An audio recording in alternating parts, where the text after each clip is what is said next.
Bonjour à tous et bienvenue dans l'épisode 4 de l'IA c'est pas sorcier. Aujourd'hui, je suis avec Thomas, un data scientist qui est également chez Little Big Code et qui travaille à l'INA. Comment ça va, Thomas? Ça va très bien et toi? Merci beaucoup de m'avoir invité. Eh ben, un plaisir hein, de t'avoir avec nous sur le podcast, d'autant que on va parler d'un sujet dont tu es plutôt expert, puisqu'à l'INA, si je ne me trompe pas, vous travaillez sur des problématiques liées à l'IA générative en ce moment? Oui, aujourd'hui, c'est devenu, cette année nos plus gros projets. On a travaillé sur du RAG, on a travaillé sur de la génération de titres, de résumés et cetera. On touche beaucoup à tout ce qui est lié au LLM. Eh ben, parfait. Parce qu'aujourd'hui, on va parler, laissez-moi introduire le sujet, de QA Retriever. On va parler de chatbot qui se base sur des documents personnels, donc personnels à une entreprise. L'idée de cet épisode 4 de l'IA, c'est pas sorcier, ça va être de vous expliquer comment fonctionne et comment vous pourriez construire vous-même un QA Retriever, un simili chat GPT, mais sur le sujet précis sur lequel on lui aura fourni des documents, qui soit capable de fournir des réponses très précises et qui puisse être capable de citer ses sources. Pour imager tout ça, on vous met à disposition un notebook d'exemple, on appelle ça le cas d'usage du service client d'une pizzeria. Je sais que c'est toi qui l'as fait, Thomas, tu as envie d'en parler deux mots. Oui, du coup, ça sera un notebook, qui se base sur, une FAQ d'une pizzeria et où on va construire un chatbot qui va pouvoir répondre à toutes sortes de questions, telles que les pizzas disponibles, les heures d'ouverture et cetera, tout en sourçant bien sûr, ses réponses par rapport aux FAQ. Ok, voilà. Donc, petit cas d'usage, évidemment, ce ne sera pas le futur business le plus florissant de la Silicon Valley, mais ça va vous permettre de justement de bien comprendre dans ce cas d'usage précis comment fonctionnent les QA Retrievers. Pour le podcast d'aujourd'hui, on vous propose un sommaire en 3 points. Dans un premier temps, on va vous exposer un petit peu la problématique technique derrière le QA Retriever. On va vous parler ensuite de la manière dont on va ingérer ou rendre plutôt intelligibles nos données, donc les données qu'on va fournir au modèle sur lesquelles il va pouvoir se baser. Et en particulier dans la problématique des cas où on a une quantité de données très très grande. Et donc, on se rend bien compte que si jamais il faut regarder dans chacun des documents avant chaque question pour savoir lequel est le plus pertinent, un petit peu à la manière d'une encyclopédie par exemple, ça peut prendre rapidement du temps. Et donc, on va vous parler un petit peu justement de ces technologies derrière qui nous permettent d'être performants. Et enfin, on parlera d'inférence. Comment est-ce que justement on va pas tordre, on va reformuler les questions qu'on fournit au LLM pour pouvoir leur injecter justement les informations clés et que ça fasse cet effet waouh du, du chatbot qui est super précis. Allez, je commence tout de suite avec les problématiques techniques. Donc l'objectif, toujours la même chose. Ce dont on parle, c'est qu'on veut créer le QA Retriever, c'est un simili chat GPT qui va être capable de se baser sur mes documents à moi pour répondre aux questions que je me pose de manière très précise, capable de sourcer ses sources et rapidement. Bon, une sorte de Jarvis un petit peu. La contrainte, c'est qu'on n'a pas envie d'entraîner un LLM. Bon, ça semble évident aujourd'hui. On n'a pas envie non plus de le fine-tuner, parce que ça aurait été une des possibilités, dans un premier temps, de se dire, si j'ai suffisamment de documents, peut-être que je récupère un LLM déjà entraîné, puis je vais le fine-tuner sur mes documents pour qu'il soit pertinent, etc. Mais ça ne viendra pas, malheureusement, suffisamment performant, suffisamment vite. Ça va quand même coûter cher. Et puis en plus, on a toujours ce problème de citer ses sources, cet accès aux métadata, comment est-ce qu'il a généré les réponses quand le modèle est entraîné, ce qu'un QA Retriever, justement, va permettre de faire. Et justement, donc, pourquoi est-ce que le QA Retriever va si bien fonctionner vis-à-vis des contraintes qu'on a exposées? C'est parce que son architecture donc, s'articule selon ces trois gros points, à savoir une partie injection des données. Donc, comment est-ce qu'on va mettre à disposition nos données pour qu'elles soient rapidement intelligibles par notre modèle et puis surtout qu'il soit capable, en fonction de la question qu'on va poser, de rapidement savoir à partir de quels documents est-ce qu'il va pouvoir récupérer le plus d'informations. La deuxième partie, donc c'est cette partie traitement des données, qui va récupérer la question, la reformuler. Ensuite, à partir de cette question reformulée, savoir quels sont les documents les plus pertinents pour pouvoir les récupérer justement de nos bases de données. Et enfin, donc ces questions reformulées avec les documents les plus pertinents qui seront fournis en contexte seront envoyés directement à l'LM qui sera capable de répondre de manière bien plus pertinente puisque son contexte aura été enrichi. Donc il ne va pas simplement se contenter de répondre et du coup sur la partie ingestion, on va voir comment est-ce qu'on va permettre de rendre intelligibles les données à notre modèle. Notre but, c'est, du point de vue de l'architecture, on soit capable de récupérer rapidement les documents les plus pertinents par rapport à la question qui est posée. On aimerait bien aussi que le stockage même pour une grande quantité de données, soit optimisé, et ce qui nous permette de répondre à notre cas d'usage très précis. Et le vector store nous permettra justement très précisément de répondre à cette problématique. En effet, d'un point de vue du calcul de similarité entre vecteurs, c'est quelque chose qui est très pertinent. Par contre, toute l'idée, ça va être comment est-ce qu'on va pouvoir transformer en vecteur ces documents et comment est-ce qu'on va pouvoir transformer en vecteur nos questions pour que les questions et documents puissent communiquer entre eux et qu'on puisse savoir rapidement lesquels sont les plus pertinents. Et justement, donc toi, tu vas nous parler d'embedding. Oui. Alors aujourd'hui, on a 2 grosses librairies qui permettent de de faire cette injection de données. On a LangChain qui est la plus connue et LlamaIndex qui est aussi, très connue et intéressante. Mais, aujourd'hui, je vais me concentrer surtout sur, LangChain vu que c'est celle que je connais le mieux et que j'utilise le plus.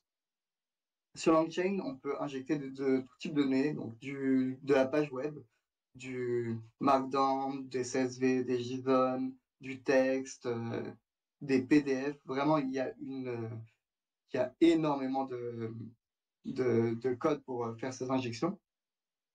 Mmh, et du coup, une fois qu'on va faire ces injections, on va pas pouvoir donner tout un livre entier à un LLM. Il va falloir faire découper par partie, donc qu'on appelle des chunks. Et ces chunks, on va essayer de les découper intelligemment pour qu'il y ait par chunk au moins un sujet, que ce soit pas plusieurs sujets ou un demi-sujet. Pour ça, il existe plusieurs solutions.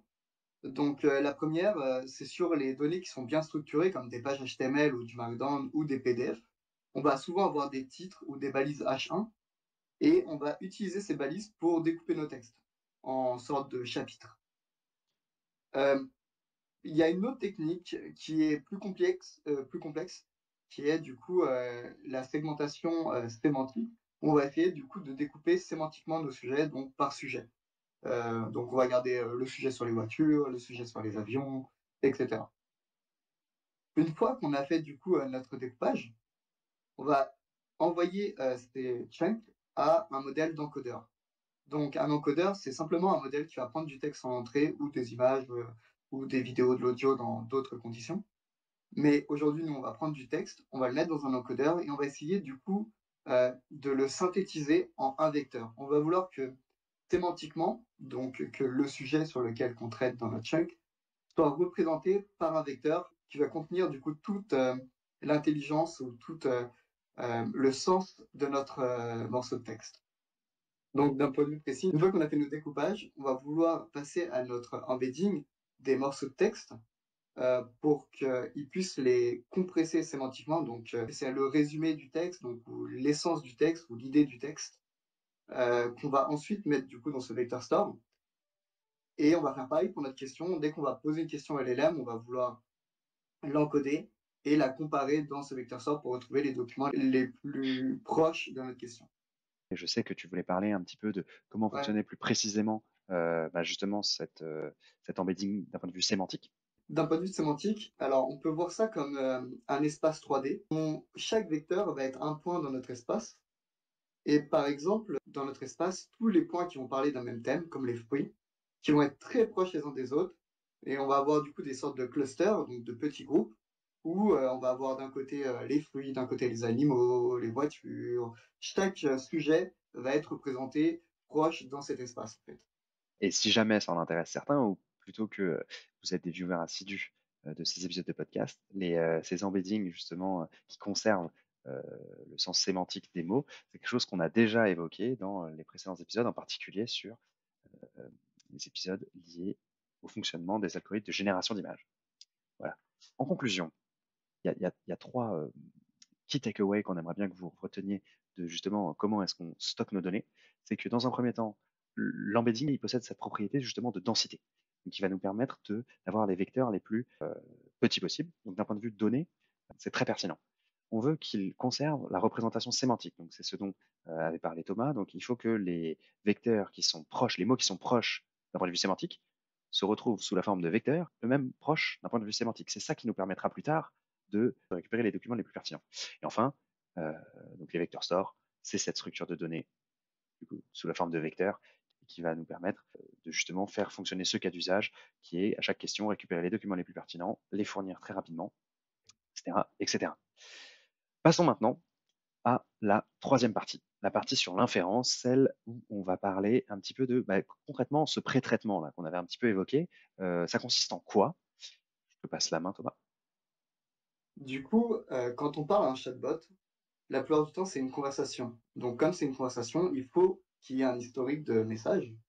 Et cet historique de messages va être très important pour notre LLM, vu que ça va lui permettre de nous donner la possibilité de pouvoir plus préciser ou le corriger même sur les sujets qu'on va lui poser des questions. Donc, par exemple, ici, on avait un exemple avec notre pizzeria. On va, du coup, je lui pose la première question de à quelle heure ouvre la pizzeria.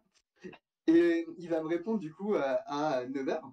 Mais si je lui pose une autre question par la suite, d'à quelle heure ferme-t-elle, le mot elle de cette pizzeria, il ne sait pas, le LLM, ce que c'est, si je lui donne que ce contexte-là. Une première étape va être, du coup, de remplacer ce mot elle par le contexte de la conversation. Donc ici, on parlait d'une pizzeria, donc il va remplacer à quelle heure ferme la pizzeria.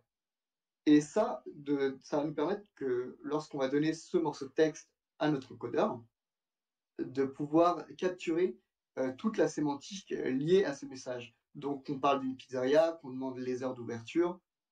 Si on n'avait pas fait cette étape, il serait juste qu'on parle d'heures d'ouverture, mais de quoi? On ne sait Oui, pas. si, on n'avait pas fait cette étape-là, peut-être que les documents les plus pertinents qui auraient été, trouvés, d'un point de vue sémantique, ça nous enverrait vers d'autres documents. Donc effectivement, cette phase de pré-traitement très importante. Voilà un petit peu, l'architecture finale, qu'on va obtenir.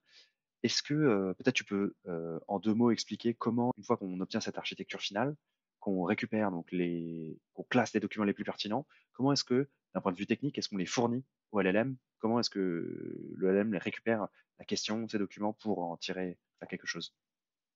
Alors, un LLM, ça marche avec ce qu'on appelle un prompt. On a pu en voir un tout à l'heure quand je parlais de reformulation. Le petit texte qu'on voyait à droite, c'est un texte qu'on va donner au LLM. Et ce texte, c'est un peu un texte à trous. Donc, on va lui donner une structure et dedans, il va y avoir des trous où on va mettre ce qu'on veut. Et bah, ce qu'on va faire, c'est que à la place du trou question, on va mettre notre question. Et à la place du trou contexte, on va mettre justement ces documents qu'on a pu récupérer. Et donc, lui, il va avoir juste un texte qu'on va lui donner qui va contenir oui, tu es un assistant, voici le contexte des documents qu'on a pu retrouver par rapport à la question, voici ta tâche, voici la question, réponds.